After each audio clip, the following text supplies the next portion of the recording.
Well, hello and welcome back. Thanks for coming back. I'm on top of a mountain. It's Tala, my little place. I'm going to take you back to where I sit and we have a little chat. But I thought I'd show you some of the beauty of this little park, by the way. And if you've not been here, perhaps you should come here, because even on the second week in December, it's not a bad place to hang out. We've got a little cafeteria restaurant at the top there. In the summer, they have live shows up here as well. So check it out on the internet, shall we say. It's like the amphitheatre at the top of Tala. Nice little park. Quite a lot of money's been spent. And in fairness, us locals do try to keep it quite clean. As you can see, there's not that much litter scattered about. A lot of people come and park up, perhaps bring their littlies and go on a swing or two. And a lot of people like to come, of course, and sit down and have a coffee or two, which is what, of course, I'm going to do. This is where I sit, by the way. So even on a sunny day, it's quite nice and shaded. There's the coffee waiting for me, the mobile phone, and of course a pack of the little boy cigars. So let's get you guys set up and let's have a chat. What we're going to talk about today, let's have a think. What shall we talk about? Shall we talk about daily life in Cyprus? Do you want to talk about that? Yeah, okay. So we'll talk about daily life. Well, my daily life anyway, isn't it? You know, everyone's daily life is different. We all understand that. Let's get the camera that little bit straighter. There we go. Let me lean over. No, I think that bit of wood is a bit warped, so we'll put you there. Is that better? Yeah, I think it is. Right, daily life. What's Paul's daily life like in Cyprus? Pretty good, to be honest, pretty good. You know, we all like to complain about our life. We all like to say we've got these problems and these stresses, and we all have. Because unfortunately, we've all got bills to pay, haven't we? Whether you're retired, whether you are rich, or whether you are poor, or whether you're somewhere in between, life will always throw a problem or two at you. And only last night, we were sitting with some of our great friends who we met via YouTube, by the way, and they relocated to Cyprus, and they've toured and from Italy and France, and now they're back in Cyprus and they're here for the rest of their lives. Yes, Lord Ronaldo and Lady Sylvie. And they came to see us at the bar, the Marika Lounge bar, just to see what was going on, because they'd not seen it because they've been out the country. They've watched it on YouTube, obviously, and they said it was fabulous. Well, it will be fabulous, isn't it? And anyway, we nipped off for a drink, for a quick chat, because we're going to go out for dinner on Sunday anyway. And Ronaldo and Sylvie didn't want to disturb us, but we'd done 4 or 5 hours of cleaning and painting and stripping and this kind of stuff. So I said, we're going to get a drink around the corner. So we did. And the plan was, 20, 30 minutes or so. Where time goes when you're with friends, doesn't it? About 4.5 hours later, we said our goodbyes. And of course, we'll see each other again very, very soon. But we were talking about the stresses and the strains of the life. And it doesn't matter where you are in life, there's always a problem that comes your way. And there always is. So, back to Mr. Paul's life. What do I do? Most people now know we've got like a car body shop, so we do bodywork on cars. We have a deal with a mechanic shop, so we do car mechanics for people, and I dibble and dabble in buying the odd sell car. So that's what I do. And if you want to find out more about that, go hunting back through the back videos, isn't it? And I'll tell you what I earn and those kind of things. But I don't do too bad, so I'm not complaining about that at all. But we all have problems. So my daily life, what do I do? Start off at around about 6:30. So I'll normally leave the house at about 6:30 in the morning. Obviously, as it gets a bit colder, we lie in a bit more, don't we? In the summer, I'll get up a bit earlier, shall we say. But about 6:30, I will leave the house and go on my travels. First place I go is to the coffee shop, because I'm more Cypriot than a Cypriot. So it's not a bad start to the day. I go and have a coffee. And normally I go to this one, Atlas Coffee Shop, because I think it's a very good coffee shop. And pop in there. They're always friendly and nice. And I get 2 coffees, one for me, one for my brother.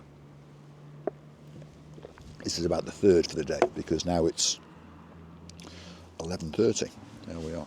So I've got to go soon because I've got someone to go and see. So that's the first point of call. Then either we will go off to see a customer, wherever that might be, Payer or Taller or Stromby or whatever it is, or we go to the workshop to see what's going on.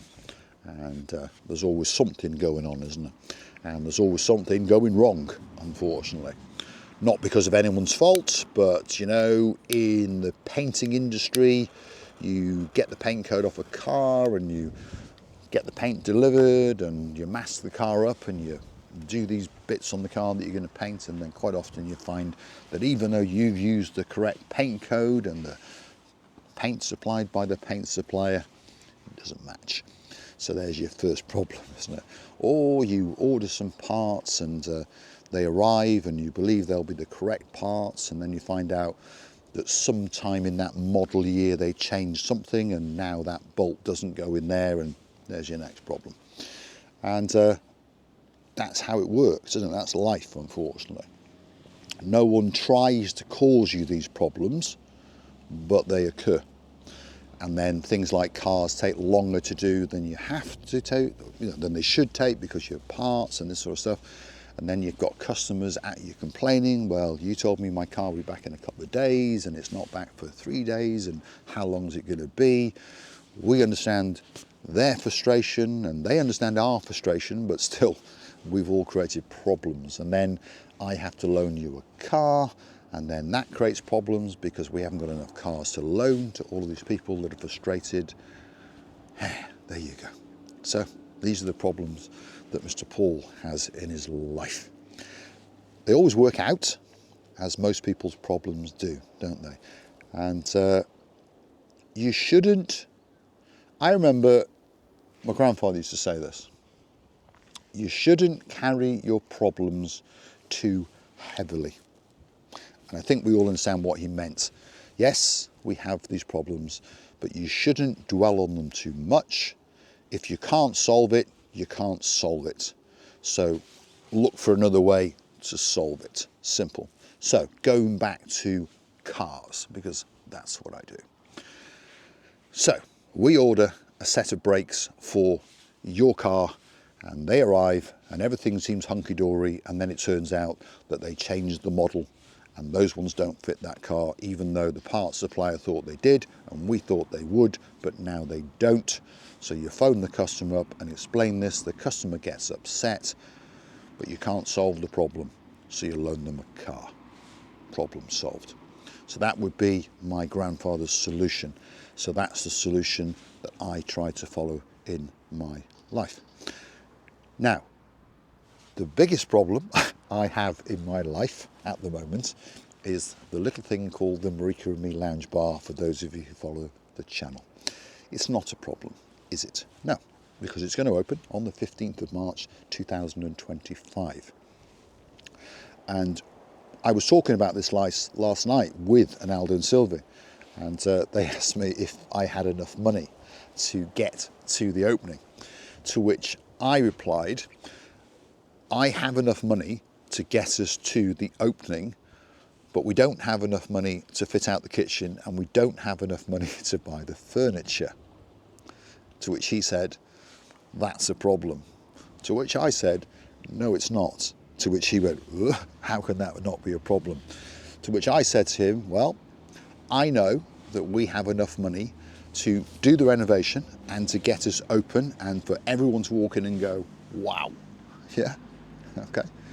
What we don't have is enough money for the kitchen appliances, and we don't have enough money to buy the furniture. But we don't need to fit out the kitchen until probably mid-January, even early February.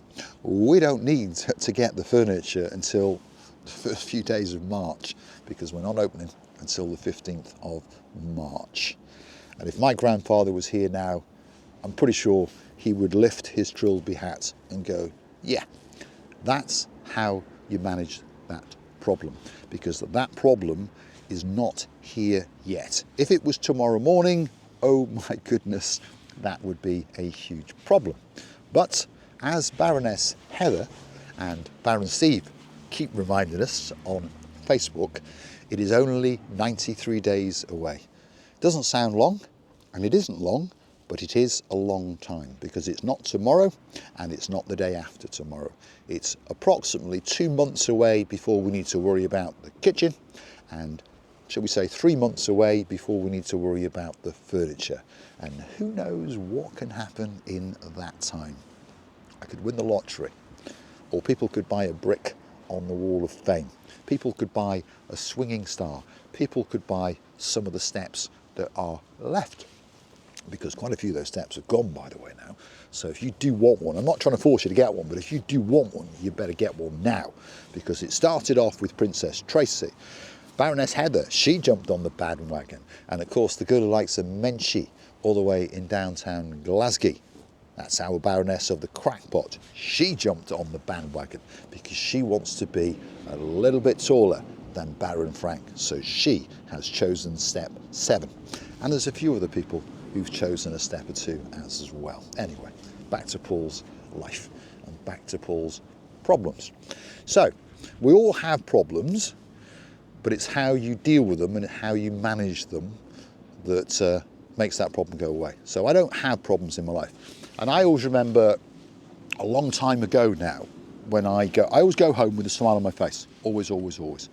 And I would say to anybody, when you're in a relationship with someone, that you should not take your problems home. I remember saying a long, long time ago, in the 80s, so it is a long time ago, when music was good, I had a couple of hairdressing salons. And yeah, I used to be a hairdresser. And one of my young ladies came in one day and she looked very glum and so forth. And I pulled her to one side and said, oh, you know, what's the problem, blah, blah, blah. And I can't remember what the problem was. Well, I can actually, but I won't tell you what it was. And I said to her, I understand your problem, but unfortunately, your problem is not my problem, and it's certainly not the customer's problems. So put a smile on your face and forget about that problem until 5 o'clock. At 5 o'clock, your life becomes yours again, and you carry on. And you know, and I even offered, we will solve this problem, and we did. Simple as that. And I remember that young lady, her name was Audrey, used to come into work after that every day with a smile on her face. And I remember a few weeks later she said to me that people carry problems that are not really problems. Correct, they do. People worry about things that are, they believe, coming in 2 or 3 weeks or 4 weeks. And what's the point? What's the point? You need to manage your problems on a daily basis, and you need to manage your day on a daily basis as best as you can. Now, I'm not a good manager of a day, but everything I always want to do in a day gets done, much to the annoyance of many other people around me, but it gets done.